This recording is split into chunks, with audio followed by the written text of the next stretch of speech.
Guys, உங்களுக்கு எல்லாத்துக்குமே தெரியும் மெட்டல் போர்ட் லூசிஃபர் அப்படிங்கிற ஒரு பேப்ளேடை பற்றி. இது நம்ம கஸ்டமாக கிரியேட் பண்ணி வச்சிருந்த ஒரு பேப்ளேடு. என்னடா இது பல மாதத்துக்கு அப்புறமா வித்தியாசமான ஒரு வீடியோவில் வந்திருக்கேன் அப்படின்னு பார்க்குறீங்களா? ஆடிக்கு ஒரு வார்த்தையும் அமாவாசைக்கு ஒரு வாட்டியும் ஒரு வீடியோ போடுற நிலைமைக்கு நான் தள்ளப்பட்டிருக்கேன். எனிவேஸ் கைஸ், அதை பற்றிலாம் பேச வேணாம், நான் அதை பற்றி பேச விரும்பலை. ஸோ நம்ம வீடியோ பண்ணுறோம், அதுவும் இந்த பேப்ளேடை வித்தியாசமான பேப்ளேடாக நம்ம மாற்ற போகிறோம். 2.0 இந்த வேரியன்ட் லூசிஃபரை, அதாவது மெட்டல் போர்ட் லூசிஃபரை 2.0 மெட்டல் போர்ட் லூசிஃபராக மாற்ற போகிறோம். ஸோ இதுக்கு முன்னாடி பார்த்தீங்கன்னா நம்ம க்ளூகன் போட்டு தான் இந்த பேப்ளேடை ஒட்டி வச்சிருப்போம். பார்த்தீங்கன்னா இந்த மெட்டலை ஃபிக்ஸ் பண்ணுறது க்ளூகன் வச்சு தான். இப்போ ரொம்ப ஸ்ட்ராங்கான பேப்ளேட் தான். சில பேப்ளேட்ஸை டெஸ்ட்ராயே பண்ணியிருக்கான். எக்ஸாம்பிள் சொன்னால் நம்ம விக்டரி வால்கெலாம் உடச்சி தள்ளியிருப்பான், உங்களுக்கு முன்னாடி தெரியும் பார்த்துருந்தீங்கன்னா. ஸோ இப்போ இந்த பேப்ளேடை நம்ம இந்த க்ளூகனை மாற்றிட்டு பார்த்தீங்களா, இந்த க்ளூகன் கொஞ்ச நாள்லேயே பிஞ்சிருங்க, டெஃபினெட்லி பிஞ்சிரும். அந்த பேட்டிலே நம்ம 100 பேப்ளேட்ஸோ என்னமோ எத்தனையோ பேப்ளேட்ஸு கூட பேட்டில் பண்ணணும்னு நினச்சி வச்சோம், பட் அதை பிடிங்கிட்டு போயிடுச்சு. ஸோ அதனால என்ன பண்ண போகிறோம் அப்படின்னு பார்த்தீங்கன்னா, எம்சியில் வச்சு ஒட்டினோம்னா இது அன்டஸ்ட்ரக்டபிளாக மாறிடும். இது அப்புறம் பிஞ்சிட்டே வராது, உடையவே உடையாது. இந்த மாதிரி பிடிங்கிட்டு வரதுக்கு வாய்ப்புகளே கிடையாது. ஏன்னா எம்சியில் வந்து ஒரு ஸ்ட்ராங்காக கல் மாதிரி நிற்கக்கூடியது. அந்த கல்லையும் இந்த போல்ட்டையும் போட்டு வச்சோம்னா ராக்கு மாதிரி நிற்பான் பேப்ளேடு. ஸோ அந்த பேப்ளேடுக்கு மெட்டல் போல்ட் லூசிஃபர் 2.0 பேர் வைக்கலாம். ஸோ அதுக்கான வேலைகளை தான் இந்த வீடியோவில் பார்க்க போகிறோம். எம்சியில் எடுத்துகிட்டு வந்திருக்கேன். ஸோ இது பல மாதத்துக்கு முன்னாடி வாங்கின எம்சிலுங்க. கஸ்டம் பேப்ளேட்ஸ்லாம் கிரியேட் பண்ணணும்னு சொல்லி வாங்கி வச்சது. ஒரே ஒரு தடவை தான் யூஸ் பண்ணியிருக்கேன், அதுக்கப்புறம் யூஸ் பண்ணல, அப்படியே தூக்கி போட்டாச்சு. மறுபடியும் எகெயின் நம்ம இதை ரிட்டன் எடுத்திருக்கோம் இந்த பேப்ளேடை வேறு மாதிரி மாற்றுறதுக்கு. அண்ட் சில போல்ட்டுகளையும் கொண்டு வந்திருக்கோம்ப்பா, பார்த்தீங்களா? ஏன்னா இந்த போல்ட் ஆல்ரெடி தீர்ந்து போயிடுச்சு. ஸோ அதனால் மறுபடியும் நம்ம போல்ட்டு வாங்கிட்டு வந்திருக்கோம். 6 போல்ட்டு தேவைப்படும். ஸோ ஆல்ரெடி இங்கே ஒரு 3 போல்ட்டு இதில் இருக்குது, இதை நம்ம பிச்சு எடுக்கணும். அதுக்கப்புறமா இந்த ஒரு 3 போல்ட்டை இந்த சைடில் வச்சுக்கோங்களேன். 2.0 மெட்டல் போல்ட் லூசிஃபர் ரெடி ஆயிரும். இனிமே இந்த பேப்ளேட் எவனுமே டிஃபீட் பண்ண முடியாத அளவுக்கு, உடைக்காத அளவுக்கு பயங்கரமாக பவர்ஃபுல்லாக இருப்பான். எனக்கு என்ன ஒரு கேள்வினா, இவன் அன்பஸ்டபிள் பேப்ளேடை டிஃபீட் பண்ணும் அந்த ஒரு ஆசை தான் எனக்கு இருக்குது, வேறு எதுவுமே கிடையாது. அந்த அன்பஸ்டபிள் பேப்ளேடை டிஃபீட் பண்ணி சாவடிச்சு ஒருத்தர் வேறு பஸ்ட்டு பண்ணி அவனுக்கு அந்த பேப்ளேட் இது வரைக்கும் பஸ்ட்டு பண்ணி நான் பார்த்ததே இல்லை. Anyways guys, okay okay okay okay வீடியோக்குள்ளே போயிடலாம். ட்ரிப். ஸோ ஃபஸ்ட்டு நம்ம இதை பிச்சு எடுக்கணும். இதை பிடுங்கி எடுத்துடலாம். ஏன்னா இதை பிடுங்கி எடுத்தால் மட்டும்தான் இதுக்குள்ளே நம்ம மேற்கொண்டு எம்சியில் போட்டு அப்ளை பண்ணி ஃபிக்ஸ் பண்ண முடியும். ஸோ ஓப்பன் பண்ணி எடுத்துட்டோம். பார்த்தீங்களா, அந்தந்த இடத்துல லைட்டாக இருக்க அந்த ஒரு க்ளூகனையும் நம்ம எடுத்துடணும். ஸோ இதை வந்து ஓப்பன் பண்ணலாம் இப்போதைக்கு. ஆனால் எம்சியில் போட்டு ஒட்டிட்டு வச்சுங்களேங்க, இதுக்கப்புறம் ஓப்பன் பண்ணவே முடியாது. ஸோ எடுப்போம். இதை பார்த்தீங்களா, ஸ்ட்ராங்காக ஒட்டி நிற்கிது. இது எடுக்கிறதுக்கு ஏதாவது ஒரு கத்தி மாதிரி இருக்க வெப்பன்ஸ் வேணும். நான் ஒரு வெப்பனை எடுத்துகிட்டு வந்துடுறேன். வெப்பனை எடுத்து விட்டேன் கைஸ். இதை பெஸ்ட்டு கட் பண்ணி தான் கொய்யால வெப்பனே உடஞ்சிருச்சுரா. ஸோ கைஸ், இதை வச்சு இப்படி எடுக்கலான்னு சொன்னேன் கைஸ். ஆனால் என்னடா நடக்குது இங்கே பாருங்க, பிளேடே உடஞ்சிருச்சு. கத்தியை ஒட்டி கொண்டு வருகிறேன் அப்படிங்கிற மாதிரி வெப்பனை மாற்றி கொண்டு வருகிறேன். இந்த வெப்பன் சரியில்லை.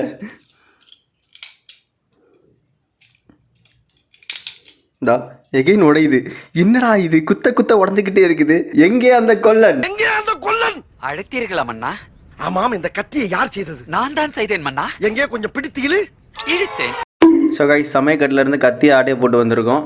ஸோ இந்த கத்தி உடையாது, டெஃபினெட்லி உடையாது. ஸோ இதிலேருந்து நம்ம கட் பண்ணி எடுக்க ஆரம்பிக்கலாம். ஸோ வந்துக்கிட்டு இருக்க அந்த க்ளூகன் கொஞ்சம் கொஞ்சமாக ஓகே வெளியில் எடுத்துட்டோம். இனி இந்த சைடில் ஒன்று இருக்குது, இதே எடுத்துட்டோம்னா வேலை முடிஞ்சிடும். இது ரொம்ப ஸ்ட்ராங் அப்ளை ஆகிருக்கு கைஸ். நல்ல வேலை என் கையில் கிழிச்சிருக்கும். கேர்ஃபுல்லாக தான் இப்போ வேலை பார்க்கணும். ஓகே கைஸ், எல்லாத்தையும் எடுத்துட்டோம். பர்ஃபெக்ட். இதான் க்ளூகன் அதுக்குள்ளே இருந்தது.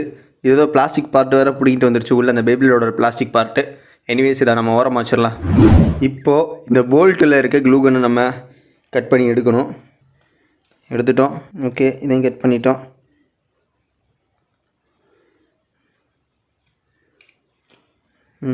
ஓகே ஓகே இந்த துரு பிடிச்சிருக்குங்க இந்த போல்ட்டு. பார்த்தீங்கன்னா உங்களுக்கு தெரியும், உள்ளே துரு பிடிச்சி போய் கிடக்கு. ஸோ 6 போல்ட்டை நம்ம எடுத்தாச்சு. ஐ மீன் 3 போல்ட்டு தான், 3 போல்ட்டு புதுசாக வாங்கியிருக்கு. ஸோ இப்போ டோட்டலாக நம்மக்கிட்ட 6 போல்ட் இருக்குது. எல்லாத்தையும் செப்பரேட்டாக எடுத்து மாற்றி வச்சிட்டோம். இனி பேப்ளேடும் ஓகே தான், பக்காவாக தான் இருக்குது, எந்த ஒரு பிரச்சனையும் கிடையாது. இப்போது நம்ம அடுத்த ப்ராசஸ் எம்சியில் ரெடி பண்ணணும். ஸோ அதுக்காக வேண்டி இந்த டேபிள் அழுக்காகக்கூடாது எம்சியில் பண்ணும்போது, இந்த பேப்ளேட் க்ரியேட் பண்ணும்போது. ஸோ ஒரு ப்ரௌன் பேப்பர் மாதிரி, அதாவது ஒரு பேப்பர் கீழே இருந்தது அழுக்காகாமல் இருக்கிறதுக்காண்டி இதை வச்சுருக்கோம். இப்போ நம்ம எம்சில் கலவையை உருவாக்க ஆரம்பிக்கலாம். இந்த பிளாக்லேருந்து கொஞ்சம் எடுத்துக்கணும். இப்போ 2 கலவைகளையும் ஒன்றா சேர்த்து மிக்ஸ் பண்ணணும். ஸோ கைஸ், இப்போ 2ஐயும் ஒன்றா மிக்ஸ் பண்ணுவோம். 2ம் ஒன்றா மெர்ஜ் ஆகணும் நல்லா. சப்பாத்தி மாவு பணையிற மாதிரி பணைய வேண்டியதுதான். நல்ல ஒரு கன்சிஸ்டி வந்த மாதிரி தெரியுது. கன்சிஸ்டன்சி தானே? ஆமாம், தாறு மாதிரி ஆயிடுச்சு கைஸுக்கு. பார்த்தீங்களா, ஏதோ வெளம் கையில் ஒட்டிகிட்டு இருக்க மாதிரி இருக்குது. Okay okay okay okay ready பண்ணிட்டோம். நான் போய் இப்போதைக்கு இந்த கையை வாஷ் பண்ணணும். வாஷ் பண்ணதுக்கப்புறம் தான் மறு வேலை பார்க்க முடியும். ஸோ கைஸ், கையை கழுவியாச்சு.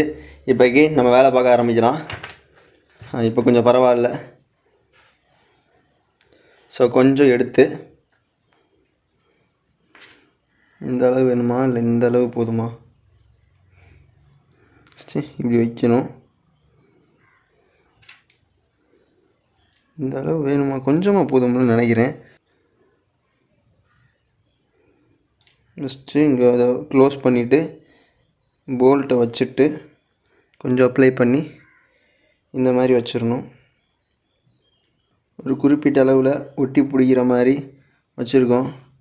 ஆனால் இந்த பசை என் கையிலேயே அதிகமாக ஒட்டிக்கிட்டு இருக்கு. அதுக்கு ஒரு கப்பில் தண்ணி கன்ஃபார்மாக எனக்கு தேவை இருக்கும். ஏன்னா தண்ணியை முக்கி இது பண்ணும்போது கரெக்டாக வரும். நான் ஒரு கப்பில் தண்ணி எடுத்துகிட்டு வந்துடுறேன். ஏன்னா தண்ணி தேவைப்படுது. ஸோ கைஸ், ஒரு பவுலில் தண்ணி கொண்டு வந்திருக்கோம். இடையில நம்ம கையை நினச்சிக்கிட்டா தான் இந்த எம்சிஎல் கிட்டேருந்து தப்பிக்க முடியும். இது கரெக்டாக வச்சாச்சு. பார்த்தீங்களா, தண்ணி வச்சோன்னே நமக்கு கரெக்டாக அந்த பசை ஒட்ட மாட்டேங்குது கையில். இந்த மாதிரி மேனேஜ் பண்ணி வைக்கிறதுக்கு ஈஸியாக இருக்குது. சூப்பர், கரெக்டாக வச்சுருக்கோம். இப்போ தாண்டா கரெக்டாக நிற்கிது. ஓகே, இனி அடுத்ததை வைக்க ஆரம்பிக்கலாம். கீழே கொஞ்சோண்டு வச்சுட்டு அதுக்கப்புறமா இதை இப்படி உள்ள சொருகி இது மேலே எம்சீலு.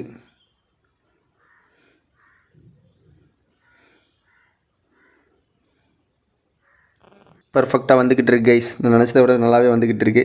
தண்ணி வைக்க விட்டும் எனக்கும் கொஞ்சம் ஃபிக்ஸ் பண்ணுறதுக்கு ஈஸியாக இருக்குது. பிசுன்னு ஒட்டலை. ஸோ கைஸ், கரெக்டாக வச்சுட்டோம். இப்போ என்ன பண்ண போகிறோம் அப்படின்னு பார்த்தீங்கன்னா, இதை ஆங்கிள் கரெக்டாக இருக்குதா அப்படிங்கிறது பார்க்கணும். ஏன்னா இந்த கம்பிகள்லாம் ஓகேவாக இருக்குதா, கரெக்டாக நேராக இருக்குதா அப்படிங்கிறத பார்த்தா தான் கரெக்டாக இந்த பேப்லேட் சுற்றவே செய்யும். இல்லாட்டினா ஒழுங்காக சுற்றாது. இந்த போல்ட்டுக்கு நேரம் இந்த போல்ட்டு வரணும், இந்த போல்ட்டுக்கு நேரம் இந்த போல்ட்டு வரணும். அந்த மாதிரி பார்த்தீங்கன்னா போதும், பர்ஃபெக்டாகிடும். ஸோ ஆக்சுவலாக எனக்கு என்ன பொறுத்த வரைக்கும் இது ஓகேவாக தான் இருக்குது. ஸோ எக்ஸ்ட்ராவாக நம்ம என்ன பண்ணுறோம் அப்படின்னு பார்த்தீங்கன்னா, இது மேலே கொஞ்சம் எம்சியில் இப்படி அப்ளை பண்ணி இது பிஞ்சுக்கிட்டே வராமல் மாதிரி பண்ணிடுவோம். ஸோ இந்த மாதிரி அப்ளை பண்ணி வச்சிடலாம். ஸோ நெவர் எவர் திஸ் பேப்லேடை பிடுங்கவே முடியாது. அந்த மாதிரி நிலைமைக்கு இந்த பேப்லேட் நம்ம மாற்றிக்கிட்டு இருக்கோம். நேராக வச்சுக்கிட்டு இருக்கோம். பார்த்தீங்களா, பேப்லேடு வேறு மாதிரி இருக்குது. இன்னும் கொஞ்சம் நேரத்தில் தம்பி ரெடி ஆயிடுவான். இந்த இடத்துல சரியாக ஒட்டாத மாதிரி ஃபீல் இருக்குது கைஸ். ஸோ இன்னும் எம்சியில் அப்ளை பண்ணி ஒட்டி விட்ருவோம். ஆனால் அலைன்மெண்ட் மாறிக்கிட்டே இருக்குது. இது காஞ்சால் தான் நமக்கு எதுன்னு தெரியும். சில இடத்துல எம்சியில் அதிகமாக இருக்க மாதிரியும் இருக்குது, சில இடத்துல கம்மியாக இருக்க மாதிரி இருக்கும். ஸோ பார்ப்போம். ஸோ பேப்லேடை நம்ம ரெடி பண்ணிட்டோம். இனி இது காய வச்சோம்னா வேலை முடிஞ்சிச்சு. ஸ்ட்ராங்கான பேப்லேட் ரெடி ஆயிரும். எத்தனை மணி நேரம் காய வைக்கணும்னா தெரில. இது காயிற வரைக்கும் ஓகேவாக இருக்க வரைக்கும் காய வச்சுட்டு அதுக்கப்புறமா பார்ப்போம். ஓகேவா? 1 hour later. நம்மளோட மெட்டல் போல்ட் லூசிஃபர் 2.0 ரெடி ஆகிருச்சு. செம வெயிட்டாக இருக்குங்க.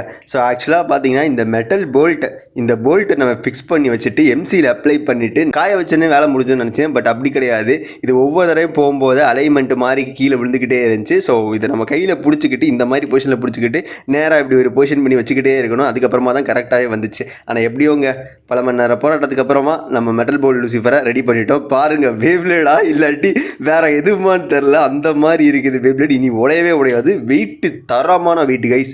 செம்ம வெயிட்டில் இருக்குது, பயங்கரமான வெயிட்டில் இருக்குன்னே சொல்லலாம். ஸோ இதை வச்சு சண்டை போட்டால் எத்தனை பேர் மண்டையை போட போகிறாங்கன்னு தெரில. ஆல்ரெடி இதே மாதிரி நம்ம ஒரு பேப்லேட் கிரியேட் பண்ணி வச்சுருக்கோம் எம்சியில். இது ஒரு பிளாஸ்டிக் ஜென் பேப்லேடை வச்சு கிரியேட் பண்ணது. ஸோ பட் அதை விட இந்த பேப்லேட் வெயிட் கம்மியாக இருக்குது. பட் இந்த பேப்லேடோட வெயிட்டு தரமாக இருக்குது. ஏன்னா மெட்டல் போல்ட் வேறு இருக்குதா. ஸோ மெட்டலோட வெயிட்டு எம்சிலோட வெயிட்டு அப்படிங்கிறதுனால பயங்கர பவர்ஃபுல்லாகவே இருக்கும். இதை வச்சு சண்டை போட்டு பார்க்கலாம். ஸோ ஃபஸ்ட்டு எப்படி சுற்றுது அப்படிங்கிறத பார்ப்போம். அதுக்கப்புறமா சண்டைகள்லாம் அடுத்த வீடியோஸில் பார்க்கலாம். ஆனால் உண்மையிலே தரமாக இருக்கு சொல்லலாம். அண்ட் இதில் இன்னொரு இது என்னென்னா, நம்மளால் இந்த பேப்லேடை ஓப்பன் பண்ண முடியாது. இது ஃபிக்ஸ் ஆகி கிடக்குது. சப்போஸ் இது உடஞ்சி போயிடுச்சுன்னா என்ன பண்ணுறது? ஒன்றும் பண்ண முடியாது, தூக்கிக்கு போய் போடுறது தான். இந்த டிரைவர் உடஞ்சிருச்சுன்னா ஒன்றுமே பண்ண முடியாதுங்க. ஏன்னா இந்த டிரைவர் நம்மளால் ஓப்பன் பண்ணி எடுக்கவே முடியாது. நான் அதையும் தான் எம்சில் போட்டு ஒட்டி வச்சுருக்கேன். சரி, ஓகே. எனிவேஸ், சண்டை போகிறதுக்கு நேரம் வந்துருச்சு. ஆனால் பார்க்குறதுக்கு பேப்லேட் தரமாக இருக்குது, பயங்கரமாக இருக்குது அப்படின்னு தான் சொல்லி ஆகணும். அண்ட் இந்த பேப்லேட் ஸ்டாண்டிங் பொசிஷன் வேறு கொடுக்கும். பார்த்தீங்கன்னா உங்களுக்கே தெரியும். பார்த்தீங்களா, ஸ்டாண்டிங் பொசிஷன் இருக்குதா. ஸோ இந்த மாதிரி ஸ்டாண்டிங் பொசிஷனும் இந்த பேப்லேட் கொடுக்கும். ஸோ கைஸ், ஸ்டேடியத்தை ரெடி பண்ணிட்டோம். இப்போ லான்ச் பண்ணி பார்ப்போம் எப்படி சுற்றுது அப்படிங்கிறத. ஸோ லான்ச்சர் எடுத்துடலாம். ஆனால் செம வெயிட்டாக இருக்குது, அதை சொல்லி ஆகணும். வாத்தேடி ப்ரோ, என்ன ப்ரோ இது வித்தியாசமாக வேற மாதிரி சுற்றுது? இந்த ஸ்டேடியம் சரியில்லையா?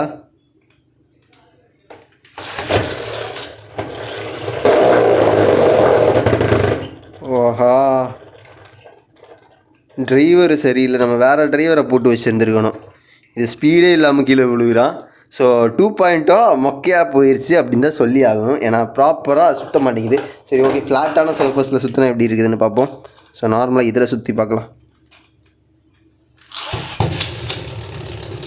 ஸோ ஃப்ளாட்டான சர்ஃபஸ்லனா பயங்கரமாக சுற்றுது. ஆனால் ஸ்டேடியத்தில் சுற்றினா தான் பிரச்சனை. ஏன்னா இங்கே இருக்க அந்த ஒரு மெட்டல் போல்ட்டு வந்து ஸ்டேடியத்தில் இழிச்சு கீழே விழுந்துடுறான். டிரைவரை மாற்றி போட்டு தான் கூட எதாவது நல்லா படியாக நடந்திருக்குமா அப்படின்னு கேட்டிங்கன்னா தெரியலை. ஆனால் ஃப்ளாட்டான சர்ஃபஸ்லாம் பக்காவாக சுற்றுது. ஸ்டாண்டிங் பொசிஷன் கொடுப்பானா? ஸ்டாண்டிங் பொசிஷன்லேயே கொடுத்துருச்சு வேறு மாதிரி. ஆனால் என்ன எம்சியில் அதிகமாக விட்டுனாலையா இதுன்னு தெரியல. இல்லை, இன்னொரு தடவை லான்ச் பண்ணி பார்ப்போம். மேபி வேறு ஸ்டேடியத்தில் ட்ரை பண்ணி பார்க்கலாம். இது என்னடா இது? ஸ்டேடியத்தை உடச்சிரும் போல் இந்த பேப்ளேடு.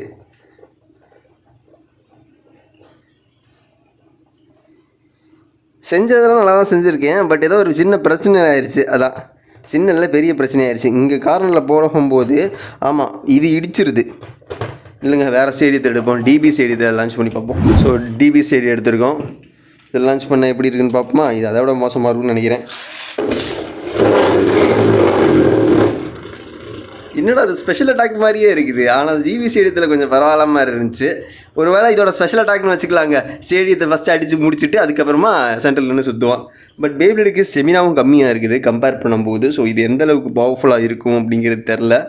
சரி, ஓகே, இப்போ நம்ம அன்பஸ்டபிள் பேப்ளேடை லான்ச் பண்ணி பார்ப்போம். சும்மா ஒரு டெமோ லான்ச்சுக்கு. ஸோ லான்ச் பண்ணியிருக்கோம்.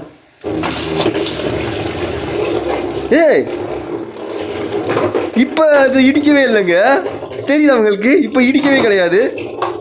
செம்மையாக இருக்குதுல்ல? ஓடு கைஸ், நல்லா இருக்குதுப்பா.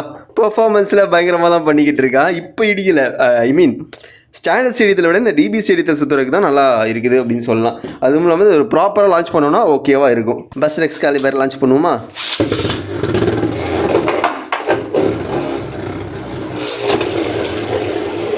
பார்த்தீங்களா, இப்போ இந்த மெட்டல் வந்து இடிக்கவே இல்லை. ஐயோ, ஓடே உடையுதுடா. எம்மாடி, சத்தியமாக இந்த பேப்ளேடை வச்சு சண்டை போட்டோம்னா பேப்ளேடை உடச்சி தள்ளிடுவான். என்னோட பல வருஷ கலெக்ஷனை இவன் சுக்குநூறாக உடைக்கிறதெல்லாம் கில்லாடின்னு நினைக்கிறேன். எனக்கு தெரிஞ்சு இந்த பேப்ளேட் பவர்ஃபுல்லாக தான் இருக்குது, இல்லைன்னா சொல்ல முடியாது. நான் கூட மொக்கையாக இருக்குமோன்னு நினச்சேன். அப்படிலாம் இல்லை கைஸ், நல்லா பயங்கரமாகவே இருக்குது. இந்த ஸ்டேடியத்து தான் இதுக்கு பெட்டராக இருக்கும். DB stadium with metal ball Lucifer 2.0 தான் கரெக்டான மேட்ச். வேறு எந்த ஸ்டேடியத்திலுமே சூட் ஆக மாட்டாங்க. ஸோ கைஸ், அவள் தான் இந்த பேப்ளேட்டை பற்றின ஒப்பீனியனை கீழே கமெண்ட்டில் சொல்லிட்டு இந்த வீடியோக்கு பிடிச்சிருந்தா லைக் பண்ணிட்டு அப்படியே சப்ஸ்கிரைப் பண்ணிக்கிங்க. இதை வச்சு அடுத்து வர வீடியோவில் எத்தனை பேப்ளேட உடைக்க போகிறான். என்னோட கலெக்ஷன் எடுத்து பத்தவா உடைக்கிறவா? நான் கஷ்டப்பட்டு சேர்த்தா இருந்தாலும் பரவாயில்ல, நம்ம கண்டென்ட் பண்ணுறோம். ஸோ மொத்த பேப்ளேட்ஸை இறக்கி சண்டை போட்ட வைக்க போகிறோம். ஆல்ரெடி இந்த நார்மல் மெட்டல் போல் லூசிஃபரே சில பேப்ளேட உடச்சிருக்கு. ஈவன் 2.0 வேறு பயங்கரமாக இருக்கிறான், பயங்கர வெயிட்டில் இருக்கிறான். என்ன பண்ண போகிறான்னு தெரில. அடுத்து வர வீடியோவில் பார்க்கலாம். So guys, see you on the next video. This is crafted by Daba Manda. Tada guys.